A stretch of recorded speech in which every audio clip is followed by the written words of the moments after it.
I chose Cainta Rizal because of my personal desire to have a home outside Metro Manila, but not too far from it.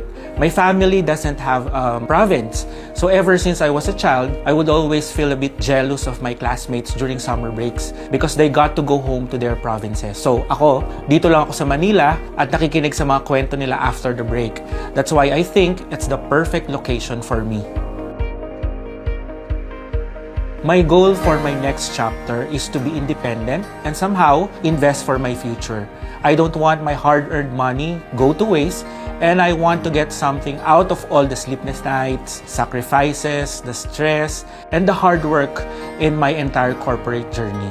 Knowing the developer of my next home is one of the factors because I am going to entrust my hard-earned money to them. I want to make sure that whatever happens, for instance, diba, nung nagka-pandemic or other external challenges such as the economy, my investment do not go to waste and the development pushes through. I really felt the end-to-end service from the very beginning. Very, very helpful, seamless, and easy to talk to and transact with. Naramdaman ko talaga yung partnership.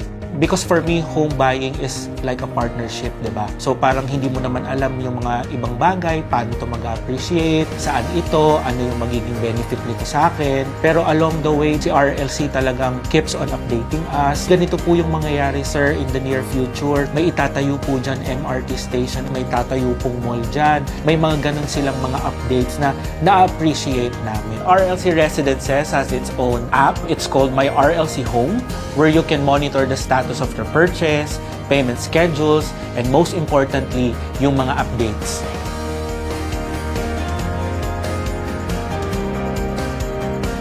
Sierra Valley Gardens really fits what I am envisioning for my future.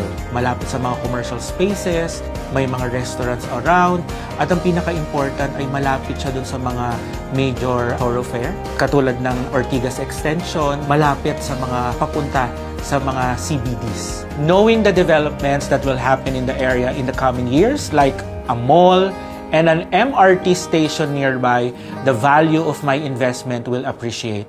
I am also looking forward to using its amenities, especially the clubhouse that literally has everything you think of. Of course, I was not born with a silver spoon. That's why the payment terms really help. Its flexibility allows me to prioritize what's important in the present while securing my future. Nag-book ako ng appointment, so nag-schedule kami. Pumunta ako sa kanilang showroom. 2 floors yon, so parang it's like a grand showroom for Sierra Valley Gardens. And then pagbukas pa lang ng pinto, ang nag-welcome sa akin ay yung parang display nila ng mga buildings at kung ano yung magiging itsura nito in the near future. Pag-akit ko naman dun sa taas, may mga units akong nakita, and yung unit ko kasi ay 1-bedroom unit no?